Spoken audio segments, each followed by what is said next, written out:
La puerta del coche chocó contra mi cabeza exactamente a las 4:47 de la tarde de un jueves por la tarde.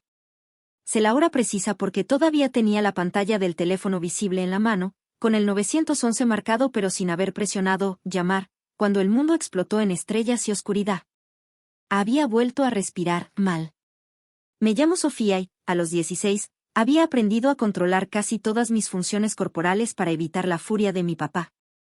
Podía comer sin hacer ruido, caminar sin que mis pasos resonaran, incluso llorar en silencio, con lágrimas deslizándose por mi cara como lluvia en un vidrio. Pero respirar era lo único que no lograba hacer a su satisfacción. Respiras como un maldito perro jadeando allá atrás, gruñó mi papá desde el asiento del conductor, mirándome a través del retrovisor. Estábamos estacionados afuera del súper, esperando a que mi mamá regresara con su vino. Siempre necesitaba vino para estos paseos familiares. Perdón, susurré, intentando respirar más superficialmente, pero eso solo lo empeoró. El calor de agosto había convertido el coche en un horno, y el aire acondicionado llevaba meses descompuesto. Papá decía que repararlo sería un gasto inútil, dinero que se podía usar en cosas importantes. Como el vino de mamá. ¿Perdón? Se giró hacia mí, con la cara ya morada por esa ira tan familiar. Siempre estás con tu perdón. Perdón por respirar, perdón por existir, perdón por ser tan estúpida que no haces nada bien. Me pegué contra la puerta trasera, mi mano deslizándose hacia el teléfono. Había empezado a mantenerlo listo, con el 911 marcado, solo esperando apretar enviar. 3 meses atrás, después de que me rompiera la muñeca por teclear demasiado fuerte en mi tarea, me prometí que la próxima vez sería diferente. Que tendría pruebas. Mamá apareció en la ventana del copiloto, con 2 botellas de vino tinto y riéndose de algo en su celular. Se sentó, ya medio borracha de lo que fuera que hubiera tomado antes de salir de casa. ¿Y ahora cuál es el drama?, preguntó al notar la postura de papá. Tu hija está jadeando como un animal otra vez. Mamá me miró con los ojos vidriosos y crueles. A lo mejor es medio perra, explicaría por qué es tan perra. Ambos se rieron. Fue entonces cuando papá se bajó del coche. Debí haberlo sabido por la forma deliberada en que se movía, como un depredador que ya decidió el ataque. Rodeó el auto hacia mi lado y yo traté de cerrar el seguro, pero las cerraduras de seguridad para niños son crueles, se supone que protegen, pero en mi familia me mantenían atrapada. Abrió la puerta de un tirón. Bájate. Papá, por favor. Que te bajes. Intenté deslizarme hacia el otro lado, pero me agarró del brazo, jalándome de vuelta hacia la puerta abierta. Mi cabeza apenas pasaba por el marco cuando escuché a mamá decir: Dios, hasta su miedo es molesto. Y entonces lo hizo. Cerró la puerta con toda su fuerza. El borde me pegó justo en la sien, y por un instante el dolor fue tan intenso que dejó de sentirse como dolor, se convirtió en una nada blanco ardiente que lo consumió todo. Sentí mi cráneo comprimirse, escuché algo crujir, quizá hueso, quizá la estructura interna del coche, y el sabor a cobre inundó mi boca. A lo mejor ahora tu cráneo combina con tu IQ, rugió papá, echando la puerta hacia atrás para otro golpe. Pero mi cuerpo ya se desplomaba, medio dentro y medio fuera del coche.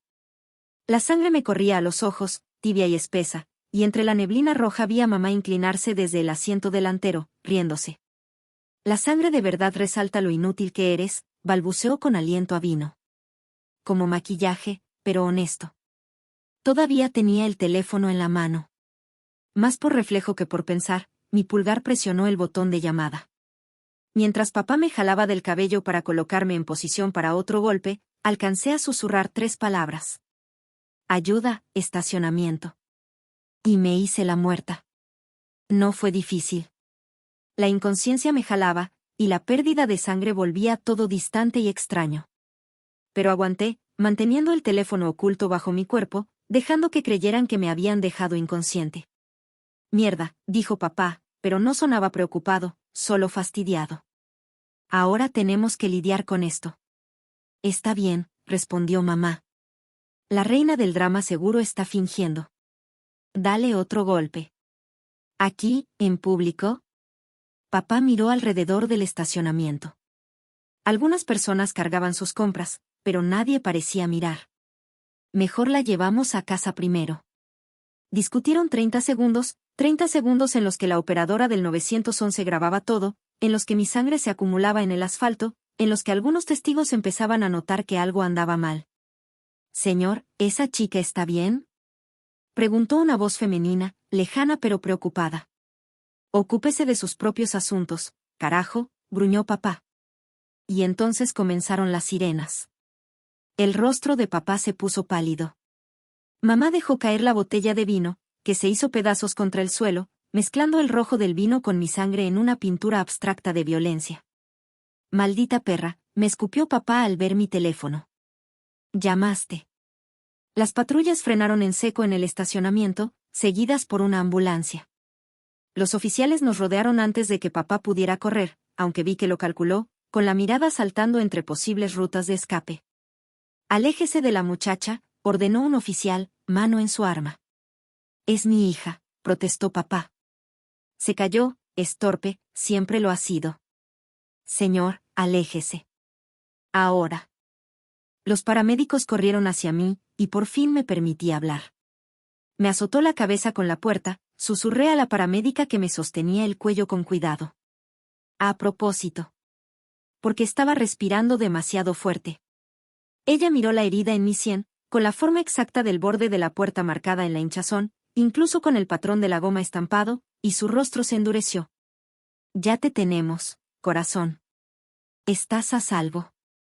Mientras me subían a la camilla, escuché que un oficial reproducía la grabación del 911 en su teléfono. Mi jadeo, ayuda, estacionamiento. Luego, la voz de mi papá, clara como el día, «Ahora tenemos que lidiar con esto». La sugerencia ebria de mi mamá de «dale otro golpe». Y su discusión sobre esperar hasta llegar a casa. «Eso es intento de homicidio», dijo uno de los oficiales. La llamada demuestra premeditación para el segundo ataque. Arrestaron a mi papá ahí mismo, con la cara otra vez morada, pero esta vez por el miedo. Mamá intentó hacerse la víctima, alegando que estaba borracha y no sabía lo que pasaba, pero también se la llevaron, cómplice de intento de homicidio, poner en riesgo a una menor y omisión de protección. En el hospital, la doctora Martínez documentó todo con una meticulosidad que se sintió como cuidado. La fractura de cráneo que, con otro golpe, me pudo haber matado. La lesión cerebral traumática que requeriría seguimiento. Las viejas heridas, fracturas sanadas en mis brazos, cicatrices en mi espalda, daños que contaban la historia de años de abuso. La llamada al 911 te salvó la vida, me dijo. No solo porque trajo ayuda, sino porque grabó todo. Sus propias palabras los van a condenar.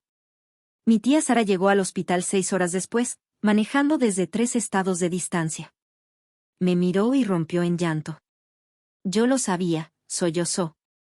Lo sospeché durante años, pero tu mamá siempre tenía excusas, y tú nunca decías nada. Él decía que nadie me creería, expliqué, con la voz espesa por la conmoción. Que eran respetados. Papá tiene un negocio. Mamá está en la asociación de padres. ¿Quién creería que torturaban a su hija por respirar? Todos, dijo Sara con firmeza. Todos los que escuchen esa grabación. El juicio fue 8 meses después. Mi cabeza había sanado, dejando una cicatriz que seguía la línea del cabello, oculta, a menos que supieras dónde buscar. Pero la verdadera prueba estaba en esa llamada de 2 minutos. El fiscal la reprodujo para el jurado. Mi súplica entre jadeos. La conversación sobre continuar la violencia. La crueldad casual de planear esperar a llegar a casa para seguir con la agresión. La risa ebria de mi mamá sobre cómo la sangre resaltaba mi inutilidad. El abogado de papá trató de argumentar que fue una pérdida momentánea de control, que el golpe con la puerta fue accidental. Pero la evidencia médica destruyó esa versión. El ángulo del impacto, la fuerza necesaria para fracturar un cráneo, la marca del borde de la puerta en mi piel, todo apuntaba a un ataque deliberado. Esto no fue disciplina que se salió de control, dijo el fiscal en su alegato final. Esto fue intento de homicidio. Trató de aplastar el cráneo de su hija porque no le gustó cómo respiraba.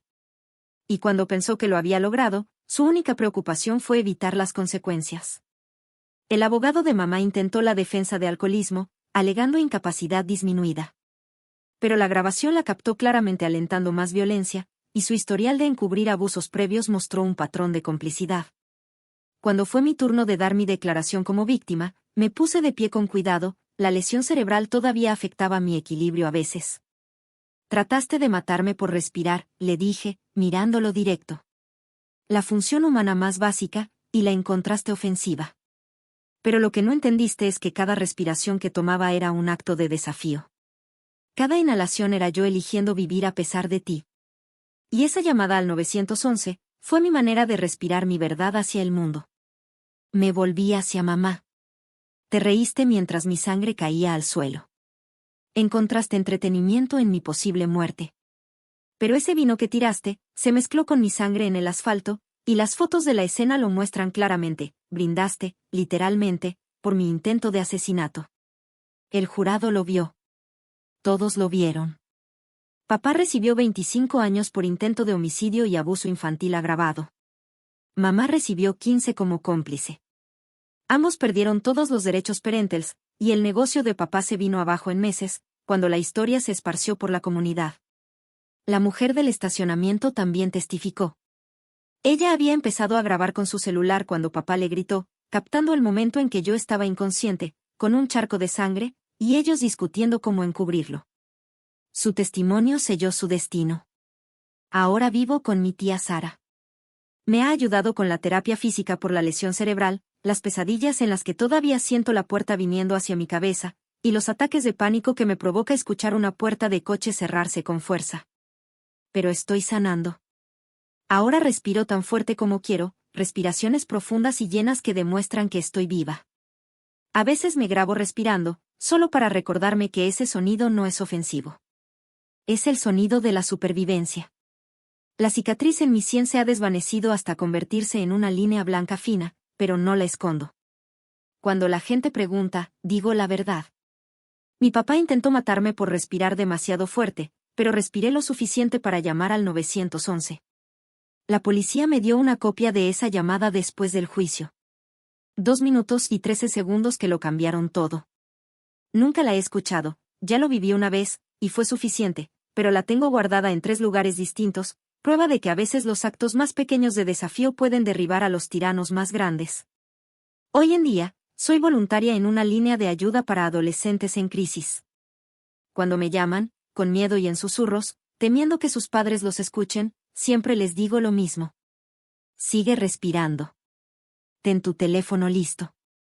Documenta todo. Y recuerda, tu respiración no es demasiado fuerte, tu existencia no es demasiado, y tu verdad merece ser escuchada. Papá pensó que podía silenciarme aplastando mi cráneo. En cambio, amplificó mi voz con una grabación del 911 que lo seguirá por el resto de su vida. En cada audiencia de libertad condicional, esa grabación sonará. En cada apelación, esas palabras resonarán, dale otro golpe.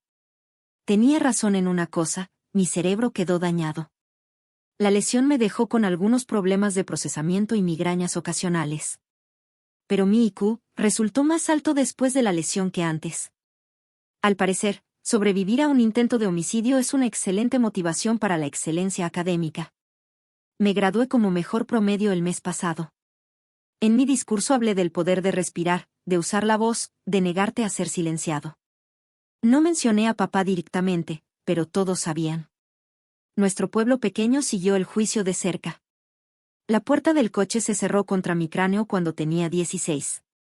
Ahora, a los 18, voy a la universidad con beca completa, planeando estudiar Derecho.